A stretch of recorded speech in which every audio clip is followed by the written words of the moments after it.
কালকেই রয়েছে কিন্তু সাউথ আফ্রিকা আর বাংলাদেশের মধ্যে ম্যাচ টি-20 ওয়ার্ল্ড কাপে 2024 সালের টি-20 ওয়ার্ল্ড কাপের ম্যাচ রাত 8টা থেকে ভারতীয় সময় রাত 8টা থেকে আর 8:30 থেকে কিন্তু বাংলাদেশের সময় যেরকম হয় আর কি।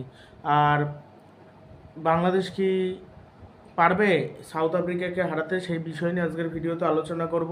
2024 টি-20 বিশ্বকাপে সাউথ আফ্রিকা কিন্তু প্রথম ম্যাচ জিতেছে, একেবারে খুব ভালোভাবে বল করেছে অ্যান্ডি নকিয়া, কাগিসো রাবাদা বা সাউথ আফ্রিকার বোলাররা কিন্তু খুব ভালো বল করেছে। আর এটা যেহেতু স্লো উইকেটে খেলা হচ্ছে, এখানে কোনো দলের পক্ষেই সুবিধা হবে না খুব সহজে রান করা, কিন্তু সাউথ আফ্রিকার সাথে পেরে ওঠাটা বাংলাদেশের পক্ষে একটু চ্যালেঞ্জিং। তার কারণ সাউথ আফ্রিকাকে কোনোদিনই বাংলাদেশ হারাতে পারেনি। এর আগে 2021 এবং 2022 টি-20 ওয়ার্ল্ড কাপে দুটো ম্যাচ খেলেছে সাউথ আফ্রিকার বিপক্ষে। এই বাংলাদেশ দুটোই কিন্তু হেরেছে বাংলাদেশ। সেই ম্যাচে একটা ম্যাচে কাগিসো রাবাদা ভালো বোলিং করেছিল, সে ম্যাচে 84 রানে অল আউট হয়ে গিয়েছিল বাংলাদেশ। 4 ওভারে 20 রান দিয়ে 3 উইকেট নিয়েছিল। অ্যান্ডি নকিয়াও 3.2 ওভারে 8 রান দিয়ে 3 উইকেট নিয়েছিল। আর কেউ খেলতেই পারেনি। শেখ মেহেদী হাসান 25 বলে 27 রান করেছিল, আর 36 বলে 24 রান করেছিল লিটন কুমার দাস। মোহাম্মদ নাইম 11 বলে 9 রান, কেউ খেলতেই পারেনি। 84 রানে অল আউট হয়ে গেছিলো প্রথমে ব্যাট করে, আর সাউথ আফ্রিকা সেটা চেস করে নেয় 6 উইকেটে 86 রানে 4 wicket. Player of the match হয়েছিল কাগিসো রাবাদা। আর 27 অক্টোবর 2022 টি-20 ওয়ার্ল্ড কাপে 205 রান তুলেছিল 5 উইকেটে সাউথ আফ্রিকা। বাংলাদেশ 101 রানে অল আউট হয়ে যায় এবং 104 রানে হেরে যায় কিন্তু বাংলাদেশ, আর সাউথ আফ্রিকা কিন্তু 104 রানে জিতে যায়। মানে সাউথ আফ্রিকার সাথে কখনোই পেরে ওঠে না, এইবারও পেরে উঠবে নাকি সন্দেহ আছে বাংলাদেশ। তবে বাংলাদেশ শ্রীলঙ্কাকে পরাজিত করলে আমার মনে হয় সাউথ আফ্রিকাকে পরাজিত করতে পারবে না। বাংলাদেশ ওই ম্যাচে নিজেরাই হেরে যাচ্ছিল। শ্রীলঙ্কার কি মানে ওখানে তহিদ হৃদয় 20 বলে 40 রান না করলে গেছিল। তারপর প্রথমের দিকে 3 উইকেট, নাজমুল হোসেন শান্ত একটা জঘন্য আউট এক্সট্রা কভারের উপরে শট মেরে। আর সৌম্য সরকার আর চলছেই না। আর তানজিম হাসান তামিমের বলটা কিন্তু ভালো ছিল, বলটা বুঝতে পারিনি, এই জন্য মাথিসা প্রার্থীরা না নুয়ান থুসারার বল মানে হালকা ভেবেছিল বাইরের দিকে বেরিয়ে যাবে, আউট সুইং হবে, বলটা আবার ইন সুইং হয় এবং বোল্ড হয়ে যায়, তারপর বলটা বুঝতেই পারে না একেবারে। আর টি-20 ক্রিকেটের টোটাল সাউথ আফ্রিকা আর বাংলাদেশের মধ্যে 8বার খেলা হয়েছে, 8বারে জিতেছে সাউথ আফ্রিকা, মানে পটিয়ারা, আর একবারও জিততে পারেনি বাংলাদেশ, মানে টাইগাররা একেবারে জিততে পারেনি। মানে বাংলাদেশ সাউথ আফ্রিকাকে হারাতে হয়তো পারবে না, বাকি ম্যাচগুলো যদি জেতে। সাউথ আফ্রিকাকে যদি হারিয়ে দেয় তাহলে ধরে নেওয়া যেতে পারে বাংলাদেশ সেমিফাইনালে যাবে এবং সেমিফাইনালে গিয়ে ভালো করবে, বড় টিমের সাথে লড়াই করবে। কিন্তু সেটা চাপের, খুবই চাপের। বাংলাদেশের বাংলাদেশ রয়েছে ডি গ্রুপে রয়েছে south Africa, Sri Lanka, Bangladesh, Netherland, Nepal. এবার আমার মনে হচ্ছে বাংলাদেশ যদি হেরে যায় তাহলে আবার নেদারল্যান্ডের চান্স চলে আসবে। নেদারল্যান্ড অথবা নেপাল, এই দুটো টিমের হয়তো চান্স আসতে পারে। তবে বাংলাদেশ হেরে গেলে হয়তো একটা চান্স থাকবে, যেহেতু একটা ম্যাচ জিতেছে। সাউথ আফ্রিকা হেরে গেলে অসুবিধা নেই, সাউথ আফ্রিকার বিরুদ্ধে ম্যাচটা, কেন শ্রীলঙ্কার বিরুদ্ধে ম্যাচটা জিতেছে, নেদারল্যান্ড নেপালের বিরুদ্ধে ম্যাচটা জিততেই হবে। 3টে জিতলেও অসুবিধা নেই, বাংলাদেশ সেক্ষেত্রে কিন্তু প্লে অফে শুধু প্লে অফে হয়ে যায়, সুপার 8 আর কি যেতে পারবে। আর সাউথ আফ্রিকাকে ওই ম্যাচ না জিতলেও চলবে। তবে অ্যান্ডি নকিয়া, কাগিসো রাবাদা এদের বোলিং খেলতে আমার মনে হয় পারবে না। মাথিসা প্রার্থীরা, নুয়ান থুসারা ওদের বল খেলতে পারলো না, হাসারাঙ্গা, আর এইখানে এদের বল কি করে খেলবে? কাগিসো রাবাদা আর অ্যান্ডি নকিয়া এত পেসে বল করে, ওই পেস বোলিংও ঠিকঠাক খেলতে পারে না। মানে অন্যান্য ব্যাটারদের যেরকম থাকে স্পিন খেলতে পারে না, ফাস্ট বোলিংটা ভালো খেলে, কিন্তু বাংলাদেশের এরকম নেই। বাংলাদেশ না পারে স্পিন বোলিং খেলতে বা না পারে ফাস্ট বোলিং খেলতে। আর তাওহিদ হৃদয়ের ওপর অনেক কিছু নির্ভর করবে। Towhid Hridoy match winner player, মানে কম বলে বেশি রান করে ম্যাচটা ঘুরিয়ে দিতে পারে, 1 ওভারে 2, 3, 4, 6 মেরে দিতে পারে, কিন্তু অন্য কোনো ব্যাটার এত মারকুটে ব্যাটিংটা করতে পারবে না, সেটা সৌম্য সরকার হোক অথবা শান্ত হোক। আর নাজমুল হোসেন শান্ত লাস্ট কবে ভালো খেলেছিল টি-20 ক্রিকেটে আমার মনে পড়ে না, তাকে কী হিসেবে ক্যাপ্টেন বানানো হয় আমি এটাও জানি না। মাহমুদুল্লাহ রিয়াদ কিন্তু সবসময় ম্যাচ জিতাবে না। মাহমুদুল্লাহ রিয়াদ আউট হয়নি বলে ম্যাচটা জিতেছিল বাংলাদেশ, না হলে শ্রীলঙ্কার সাথে হারতো। মানে এর থেকে লজ্জার বিষয় আর কিছু হতো না। কিছুদিন আগে আমেরিকার সাথে হারলো, এবার আর তো শ্রীলঙ্কার সাথে। আর শ্রীলঙ্কা বিভিন্ন ধরনের সেলিব্রেশন করে যেত, তার বিরুদ্ধে কথা বলতো, মানে বাংলাদেশকে ট্রল করা কথাবার্তা বলতো, সেটা হয়নি, ভালো হয়েছে, বাংলাদেশ জিততে পেরেছে। তবে তোমাদের কি মনে হয় সাউথ আফ্রিকা কি হারাতে পারবে শ্রীলঙ্কা? সেটা অবশ্যই কমেন্ট বক্সে জানিও। শ্রীলঙ্কা না, বাংলাদেশ হারাতে কি পারবে সেটা অবশ্যই কমেন্ট বক্সে জানিও। আমার মনে হচ্ছে বাংলাদেশ পারবে না সাউথ আফ্রিকাকে হারাতে। সাউথ আফ্রিকা ভালো টিম, শক্তিশালী টিম। সাউথ আফ্রিকা আমার মনে হচ্ছে পারবে না, আমার মনে হচ্ছে পারবে না। তার কারণ সাউথ আফ্রিকার প্লেয়াররা তো মানে কুইন্টন ডিকক, রিজ্জা হেন্ড্রিক্স এরা সেট হলেই একেবারে বেশ কয়েক রানের পার্টনারশিপ করে দেবে। তারপর তো আছে হেনরি ক্লাসেন, ক্রিস্টিয়ান স্টাফ, স্লো পিচে এরা ভালো খেলতে পারবে না মানছি, কিন্তু 140-45 রানেও যদি আটকায় বাংলাদেশের বোলাররা। বাংলাদেশের বোলিং ভালো হয়েছে, রিশাদ হোসেন আগের দিন ভালো বোলিং করেছে, সাকিব আল হাসান ভালো বোলিং করেছে, আর বাকি যারা যারা রয়েছে তারা কিন্তু ভালোই বল না। সাকিব শুধু আগের দিন মার খেয়েছিল, হ্যাঁ সাকিব আগের দিন শুধু মার খেয়ে গেছিল, বাকি সবাই কিন্তু ভালো বল করেছিল। সেই জন্য দেখতে হবে যে কেমন পারফরমেন্স করে সাউথ আফ্রিকার বিপক্ষে। মেন কথা সাউথ আফ্রিকার বোলিংটা ভালো খেলতে হবে বাংলাদেশের, মানে ছোটোখাটো টিমের বিরুদ্ধেই বাংলাদেশের 6 ওভারে রান তুলতে পারে না, 30 রানের ভিতরে 4 উইকেট 5 উইকেট পড়ে যায়। তাহলে কোয়ালিটি বোলারদের বিরুদ্ধে খেলবে কি করে?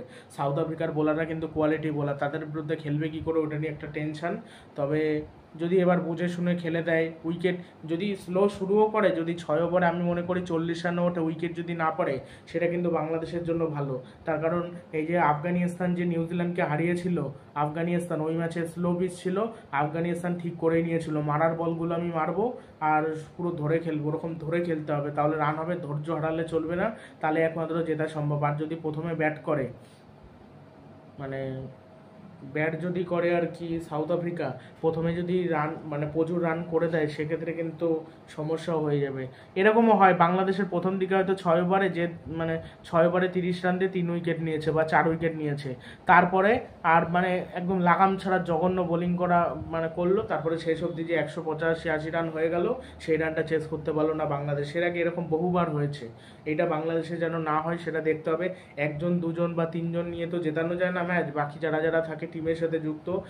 এই ক্রিকেট হলো 11 জনের খেলা, এবার 11 জনের মধ্যে যদি 2-3টে প্লেয়ার বা 3টে প্লেয়ার খেলে, মানে 3-4টে প্লেয়ার যদি খেলে, বাকি প্লেয়াররা যদি খেলতে না পারে, তখন কিন্তু আবার সমস্যা। এটাই হলো ব্যাপার। সাউথ আফ্রিকা কিন্তু ওরকম খেলে না। সাউথ আফ্রিকার যারা যারা রয়েছে তারা কিন্তু অনেকেই কিন্তু চেষ্টা করে খেলার, যেমন অ্যাডিন মার্ক্রাম চেষ্টা করে যখন ফর্মে থাকে একাই জিতাতে পারে, হেনরি ক্লাসেন রয়েছে, স্টাফস রয়েছে, একাই ম্যাচ ঘুরিয়ে দিতে পারে। এছাড়া কুইন্টন ডিকক, রিজা হেন্ড্রিক্স, মানে ভালো ভালো সব প্লেয়াররা রয়েছে, এই জন্য সাউথ আফ্রিকা ভালো খেলার সম্ভাবনা রয়েছে। তবে দেখা যাক না সাউথ আফ্রিকা কি হয়, মানে পারে নাকি সাউথ আফ্রিকাকে হারাতে। সাউথ আফ্রিকাকে হারানো কিন্তু সহজ হবে না,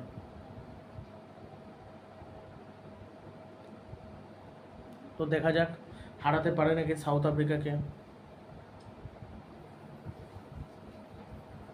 আর বাংলাদেশের যে সমস্যাটা হচ্ছে, প্রথমে ওপেনিং পার্টনারশিপ হচ্ছে না, তারপর শান্ত হচ্ছে, শান্ত নিজেও খেলতে পারছে না, সাকিবের ওপর চাপ পড়ছে আর তাওহিদ হৃদয়ের ওপর চাপ পড়ছে। এরা খেলতে হলে মানে এদের ওপর খেলতে হচ্ছে, মানে এদের ওপর চাপটা বেশি পড়ছে। চাপটা যাতে না পড়ে, চাপটা রিল্যাক্স করার জন্য যারা প্রথমে ওপেনিং জুটি অন্তত 50-60 রান করে দিক, তারপর না 1 উইকেট পড়ুক। ওই 1 রান 2 রানের মাথায় 1 উইকেট পড়ে যাওয়া বা 2 উইকেট পড়ে যাওয়া, ওইখানেই তো বাংলাদেশ শেষ। এবার এটা তো আর অস্ট্রেলিয়া না, অস্ট্রেলিয়ার 1-2 উইকেট ওরকম খুব তাড়াতাড়ি পড়ে বা 3 উইকেট পড়লো, সেখান থেকে ম্যাচ ঘুরিয়ে দেয়, যেটা বাংলাদেশ পারে না।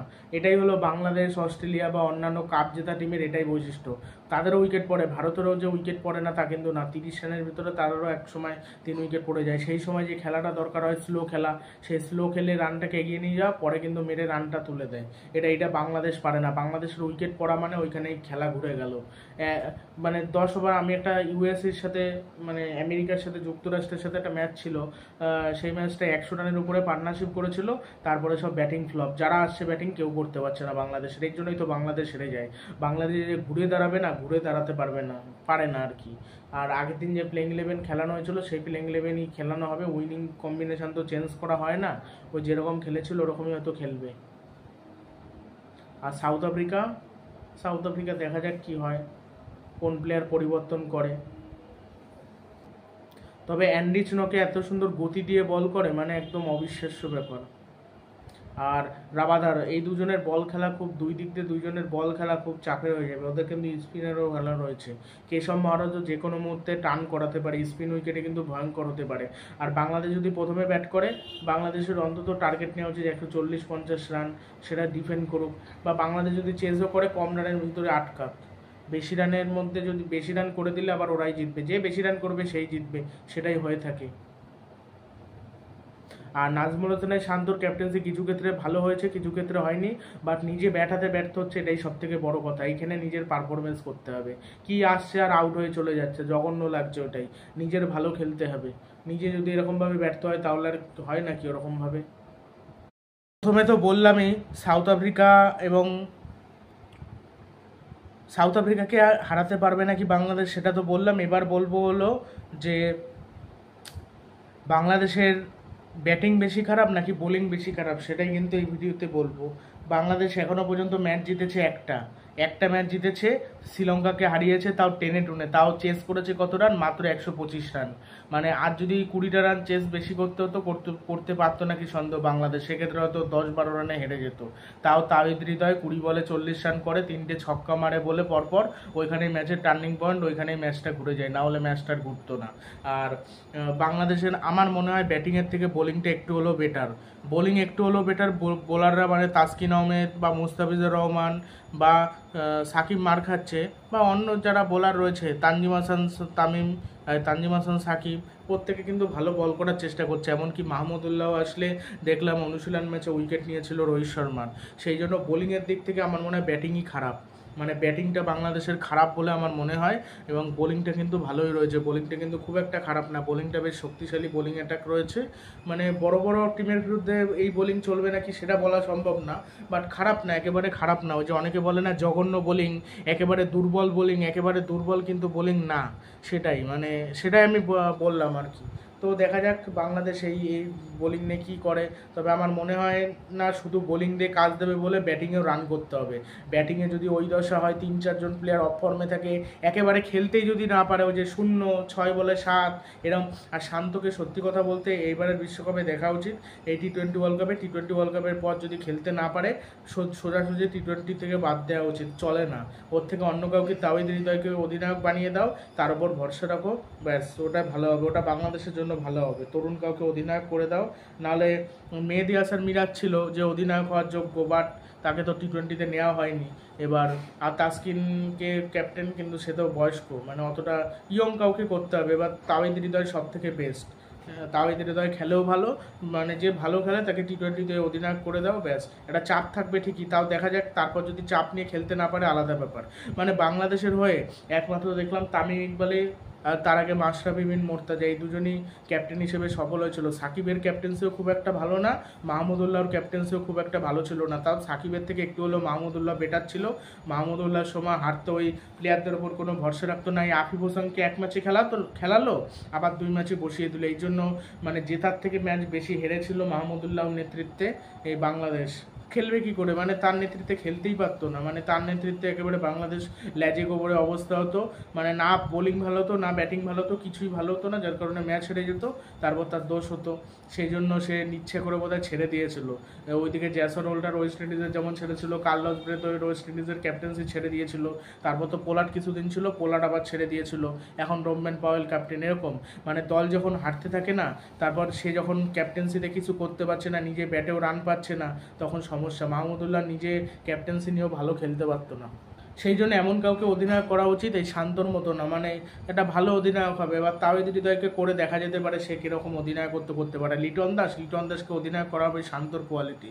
ওই 1 ম্যাচে খেলবে, বেশ কয়েক ম্যাচে ফ্লপ, তাও শ্রীলঙ্কার বিরুদ্ধে তাও একটা স্লো ইনিংসটা খেলেছে, আর একটু মেরে ব্যাটিং করা উচিত ছিল, মানে বাট স্লো ইনিংসটা একবারে, মানে তাওহিদ হৃদয় যেভাবে মারছিল, লিটন দাস ধরে খেলেছে। মানে একটা প্ল্যান তো থাকবে যে আমি ধরে খেলবো, ওই প্লেয়ার মেরে খেলবে, বা ওই প্লেয়ার মেরে খেলবে আমি ধরে খেলবো, বা আমি মেরে খেলছি ওই প্লেয়ার ধরে খেলুক, এরকম একটা থাকবে তো। কিন্তু বাংলাদেশের কোনো প্ল্যানিং নেই। কিন্তু তাওহিদ হৃদয় লিটন দাস যখন খেলছিল তখন দেখে মনে হচ্ছিল না, তাওহিদ হৃদয় ঠিক করে নিয়েছিল আমি মেরে খেলবো আর তুমি ধরে খেলো। আর আমি শিওর যদি তাওহিদ হৃদয় ওখানে 3টে ছক্কার জায়গায় একটা 6 মেরে যদি আউট হয়ে যেত, আরও 12টা রান এক্সট্রা করতে হতো, লিটন দাস ফিনিশ করতে পারতো না। এটাই হলো বাংলাদেশ বা অন্যান্য প্লেয়ারের কোয়ালিটি। অন্যান্য দেশের প্লেয়াররা কি ওখান থেকে ম্যাচ ঘুরিয়ে দিতে পারে, কিন্তু বাংলাদেশ সেটা পারে না, এটাই হয়ে গেছে সমস্যা। সেটাই। তোমাদের কি মনে হয় বাংলাদেশের বোলিং বেশি শক্তিশালী না ব্যাটিং বেশি শক্তিশালী, বা কোনটা সব থেকে বাজে, সেটা অবশ্যই কমেন্ট বক্সে জানাতে বলুন। আমার মনে হয় ব্যাটিংটাই বেশি বাজে বোলিংয়ের থেকে। বোলিংটা ভালো, বোলিংটা একেবারে খারাপ না, ব্যাটিং ভালো হলে এই টিম নিয়ে ভালো খেলতে পারে। আফগানিস্তান যখন ভালো খেলতে পারছে, তারপরে আমেরিকা যখন ভালো খেলতে পারছে, তাহলে বাংলাদেশ কেন পারবে না? বাংলাদেশের চেষ্টাটাই নেই। আফগানিস্তান চেষ্টাটা করে, আফগানিস্তানের কিন্তু ফাস্ট বোলিং অত ভালো ছিল না। তারপর ডিজে ব্রাভোর মতো একজনকে কোচ হিসেবে করা হলো টি-20 ক্রিকেটে, টি-20 ওয়ার্ল্ড কাপে। একেবারে এখন সব কিছু ভালো হচ্ছে। এখন ফাদিল ফারুকিও ভালো বল করছে, নবীনুল হক রানটা কম দিচ্ছে, রাশিদ খান উইকেট নিয়ে নিচ্ছে, তার সাথে মোহাম্মদ নবী রয়েছে। এই মোহাম্মদ নবী 2016 টি-20 ওয়ার্ল্ড কাপে সব থেকে বেশি উইকেট নিয়েছিল। ভাবা যায় একজন অলরাউন্ডার সব থেকে বেশি উইকেট নিচ্ছে। রাশিদ খান সেইবারও ভালো করেছিল। রাশিদ খানের বল মানে যে কোনো মধ্যে খেলার সমস্যা। রিশাদ হোসেন এসছে এখন নতুন, রিশাদ হোসেন প্লেয়ারটা খারাপ প্লেয়ার না, সঠিকভাবে সুযোগ দিলে ভালো করবে। তবে শান্তকে রান করতে হবে। শান্তর যে অবস্থা, শান্ত খেলতেই তো পারছে না, একেবারে জঘন্য খেলছে। আমার মনে হয় নাজমুল হোসেন শান্ত ক্যাপ্টেন্সিটা আরও ভালো করতে পারতো যদি নিজে ব্যাটিংয়ে রান পেতো। নিজে ব্যাটিংয়ে রান পাচ্ছে না, মানে খেলতে পারছে না। লাস্ট কবে ভালো খেলেছিল আমার মনে পড়ে না, খেলতেই পারছে না, এই জন্য আরও ক্যাপ্টেন্সি বাজে হয়।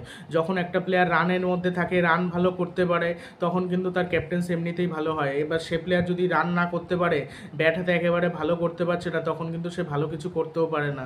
এবার ওই নাজমুল হোসেন শান্ত যদি ব্যাটটাতে রান পেতো, ক্যাপ্টেন্সিটাও ভালো করতো। এমনিতে ক্যাপ্টেন্সিটা খুব একটা খারাপ না, মোটামুটি ক্যাপ্টেন্সি করে।